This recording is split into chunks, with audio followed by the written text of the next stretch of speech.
बात कर लेते हैं पाकिस्तान वर्सेस न्यूजीलैंड सीरीज की, जो कि जारी है। और हमारे लिए आज स्पेशल इसलिए है कि बिल्कुल हमारे पड़ोस में आज लाहौर में कदाफी स्टेडियम में हम होस्ट करने जा रहे हैं मैच को। We are very excited to see. उसकी वजह ये है कि एक तो लाहौर का क्राउड बड़ा अमेजिंग होता है, और दूसरा ये कि ये मैच बड़ा मेक एंड ब्रेक सिचुएशन पे आ गया, क्योंकि 3 मैचेस हुए हैं। एक मैच न्यूजीलैंड ने जीता है, एक मैच पाकिस्तान ने जीता है, एक मैच बगैर किसी फैसले के इनफैक्ट मुनक्किद ही नहीं हो पाया बारिश की वजह से। It's a night match.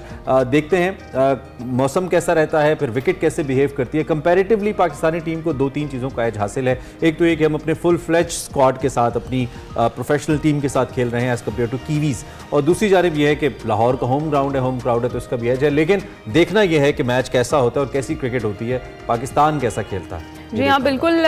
इसमें साथ साथ ये है कि जो मेहमान टीम है उसने तो जो परफॉर्म करना ही करना है। हमारे साथ ये हुआ है कि इंजरी के बाद मोहम्मद रिजवान और इरफान नियाजी जो हैं वो आखिरी दोनों मैचेस से में आराम ही करेंगे। देखते हैं टीम क्या परफॉर्म करती है। ऑल्दो क्राउड की तो हम गारंटी दे रहे हैं कि बहुत सारी आवाम देखने के लिए पहुंचेगी, चेयर अप भी करेगी। लेकिन आज का वाकई फैसला कुन मैच है। अगर जो भी टीम जीतती है तो लीड हासिल कर लेगी इस सीरीज की, और अगर आज खुदा न खास्ता न्यूजीलैंड की टीम जीत जाती है तो सीरीज को जीतने का ख्वाब हमारा अधूरा रह जाएगा, और ये बड़ा सवालिया निशान भी होगा। Let's talk positive, let's hope positive कि अच्छी क्रिकेट हो। पाकिस्तान ने कम से कम एक चीज तो लर्न की होगी ना इससे कि by scoring 179 180 is not enough in front of this team. 2-3 players ऐसे हैं जैसे चैपमैन है, नीशम है, वो कभी भी मैच का पासा पलट सकते हैं, और फिर काफी नीचे लोअर ऑर्डर तक बैटिंग मौजूद है न्यूजीलैंड की। सो न्यूजीलैंड के पास बहरहाल ये एज है। इस वक्त हमें अब्दुल माजिद भट्टी साहब ज्वाइन कर रहे हैं, सीनियर स्पोर्ट्स एनालिस्ट है बिलखुसूस क्रिकेट के ऊपर। भट्टी साहब से हम उनकी एक्सपर्ट ओपिनियन लेते हैं। इस वक्त हमारे साथ मौजूद है। भट्टी साहब, good morning, thank you very much, आपने हमें ज्वाइन किया। आपके शहर में तो नहीं, लेकिन हमारे शहर में मैच है और अहम मैच है। आप कैसे देख रहे हैं आज के मैच को, कितना अहम है और कैसी क्रिकेट होने जा रही है?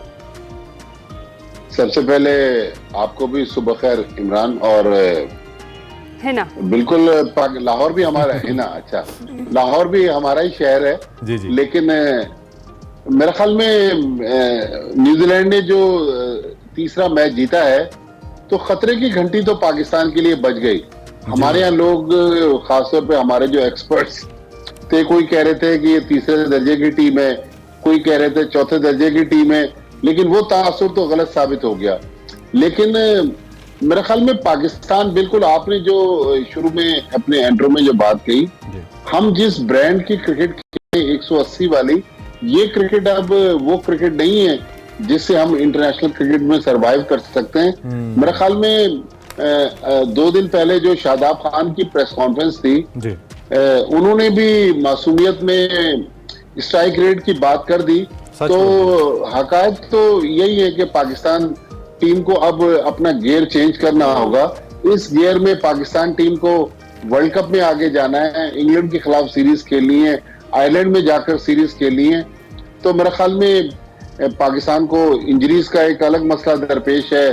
पहले हारिस रऊफ अनफिट थे, उसके बाद अब मोहम्मद रिजवान और इरफान खान नियाजी अनफिट हो गए। तो अच्छा है कि टीम मैनेजमेंट वैसे भी रोटेशन पॉलिसी को लेके चली हुई थी। लेकिन बाबर आजम देखें, बाबर आजम हमारे हीरो हैं, हमारे मुल्क के सुपरस्टार हैं, हमें उनकी बैटिंग पर नाज है, हमें उनकी परफॉर्मेंस पर फख्र है। लेकिन एज ए कैप्टन या एज ए T20 ओपनर वो जिस स्टाइल की क्रिकेट खेलते हैं, मेरे ख्याल में उनको भी अपनी अदाओं पर अब गौर करना पड़ेगा कि कुछ ना कुछ बाबर आजम को भी अब सोचना पड़ेगा कि भाई इस तरह की क्रिकेट में इतनी गेंदों पर इतने रन बनाकर हम इंटरनेशनल क्रिकेट में सरवाइव नहीं कर सकते। अच्छा। आप देखें हमारे पड़ोस में एक लीग आजकल चल रही है, उसमें आप देखें 240-250 रन भी चेज हो रहे हैं। तो अब T20 क्रिकेट वो T20 क्रिकेट नहीं है कि 150, 160, 180 रन बनाकर हम मैच जीते। तो भट्टी साहब, जिस तरह से भी आप बाबर आजम की बात कर रहे हैं, तो साइम अयूब और बाबर आजम की ओपनिंग जोड़ी जो है वो हमने देखा कि कुछ खास नहीं कर पाई है, नहीं चली है। आप बाबर और रिजवान की जोड़ी देख रहे हैं आगे? देखिए, रिजवान तो फिलहाल इस सीरीज से तो आउट हो गए। उनको जो हैमस्ट्रिंग इंजरी थी, कल रात पाकिस्तान क्रिकेट बोर्ड ने अनाउंस किया है कि रिजवान तो अवेलेबल नहीं है आज के मैच के लिए और सैटरडे के मैच के लिए। लेकिन अब जो भी है, अब हमारे पास मेरे ख्याल में इन 2 मैचों के बाद बहुत ज्यादा सोचो विचार और तजर्बात करने का टाइम नहीं है। मेरे ख्याल में फखर जमान पीछे बैठे हुए, साइम अयूब मौजूद है, बाबर मौजूद है, रिजवान मौजूद है। लेकिन जिसको भी टीम मैनेजमेंट टास्क दे, अच्छा, वो आपने मेरे ख्याल में बड़ी बड़ी खूबसूरत आपने जी, बात की, वो जुमला मेरे जहन से नहीं निकला कि आप भी कुछ अपनी अदाओं पे गौर करें। वो अदाओं पे वाकई गौर करने की जरूरत है। बाबर आजम जब आते हैं, having said that, being a hero, we respect him, we love him actually. I'm a great fan of Babar Azam. देखिए, या मोड ऑफ कैप्टेंसी पे हम तनकीद करते हैं, वो मीडिया को हर दफ़े तनकीद कहते हैं, ये जो कुछ हो रहा है या जो कुछ तनकीद का या मसाइल की बात है, मीडिया में टीम कॉम्बिनेशन तो सही चल, भाई कैसे चल रहा है सही? आप हमें बता दें। आप फंसा के मैच जीतते हैं यंग साइड से, फिर आप 179 को डिफेंड नहीं कर पाते अपने होम ग्राउंड के ऊपर, तो फिर आप कहें कि मीडिया क्या गलत कर रहा है इसमें? आपकी डिफेंसिव कैप्टेंसी नहीं है क्या? मिड ओवर के अंदर आप जो जिस तरह के बॉलिंग कॉम्बिनेशंस आजमाते हैं उस टाइम पे, क्या वो आजमाने वाले होते हैं? तो क्या बाबर की वाकई कैप्टेंसी में हम कोई गलती करें बीइंग ऑन मीडिया, या बाबर साहब को तब्दीली की जरूरत है जो वो नहीं कर रहे बीइंग कैप्टन काफी अरसे से? देखिए इमरान साहब, मीडिया तो एक आईना है। अब आईने में अगर किसी को अपनी शक्ल पसंद नहीं आ रही या मुझे अपनी शक्ल पसंद नहीं आ रही, तो इसमें कोई कुछ कह नहीं सकता। मीडिया तो आईना दिखाता है, मीडिया को जो गलत लगता है उसको गलत कहता है। बात दफा हम भी उसमें शामिल हैं, या हमारे कुछ दोस्त एजेंडा लेके भी चल रहे होते हैं। लेकिन ओवरऑल तो देखें, आजकल इतना ज्यादा आप लोगों को गुमराह नहीं कर सकते। सोशल मीडिया का दौर है, इलेक्ट्रॉनिक मीडिया पे एक एक सेकंड की लोगों के पास अपडेट आ रही होती है, डिजिटल मीडिया से अपडेट आ रही होती है, तो लोगों को आप गलत तरफ ले जा नहीं सकते।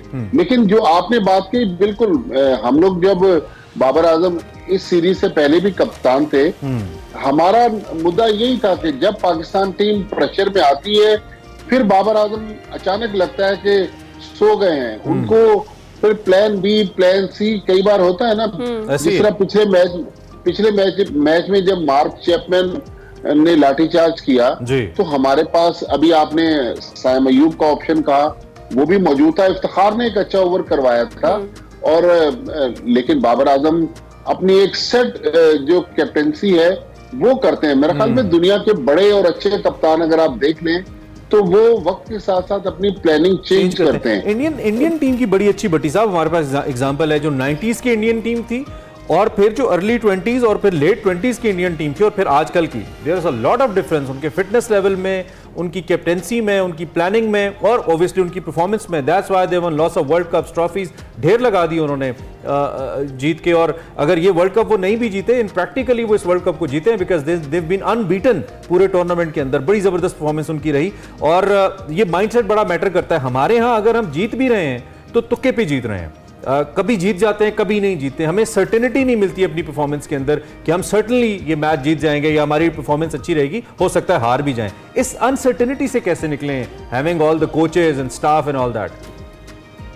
देखिए, इसका तो अनसर्टेनिटी जो पाकिस्तान क्रिकेट बोर्ड के हेडक्वार्टर में है, आपके ऑफिस से थोड़ी दूर जो फिरोजपुर रोड है जी, वहां पर जो अनसर्टेनिटी है, उसके असरात हम कई बार पाकिस्तान टीम पर देखते हैं। पिछली जो पीसीबी मैनेजमेंट थी, वो हमने देखा कि उन्होंने बाबर आजम को तीनों फॉर्मेट से हटा दिया। एक फॉर्मेट में शान मसूद को लेकर आ गए, एक फॉर्मेट में शाहीन शाह अफरीदी को कप्तान बना दिया। फिर जो करंट मैनेजमेंट है, मुझे मोहसिन नकवी साहब की नीयत पे शक नहीं है। हो सकता है वो पाकिस्तान टीम को बेहतरी की तरफ ले जाना चाह रहे हो, लेकिन मेरे ख्याल में हमारे मुल्क में जो शख्सियात के साथ साथ क्रिकेट बोर्ड में तब्दीलियां आती है ना, वो नहीं होनी चाहिए।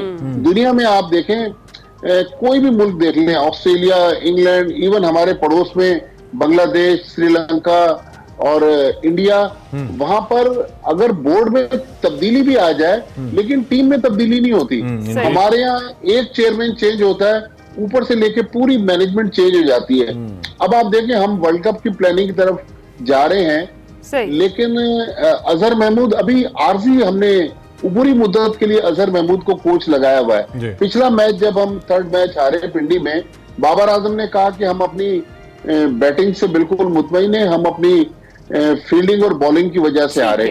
अजहर महमूद जब प्रेस कॉन्फ्रेंस के लिए, उन्होंने कहा कि 30 रन हमने कम बनाया, तो मतलब बिल्कुल ठीक है भट्टी साहब, यानी आप यही कह रहे हैं कि भट्टी साहब, मुझे मौका मिलता 30 रन मैं बना देता जाएंगे, उन्होंने ही बनाने थे, किसने बनाने थे? इतनी ज्यादा अनसर्टेनिटी जो है वो मैनेजमेंट से जो है वो ट्रांसफर हो रही है, आपका यही कहना है। बहुत शुक्रिया, आपने अपना कीमती वक्त हमें दिया।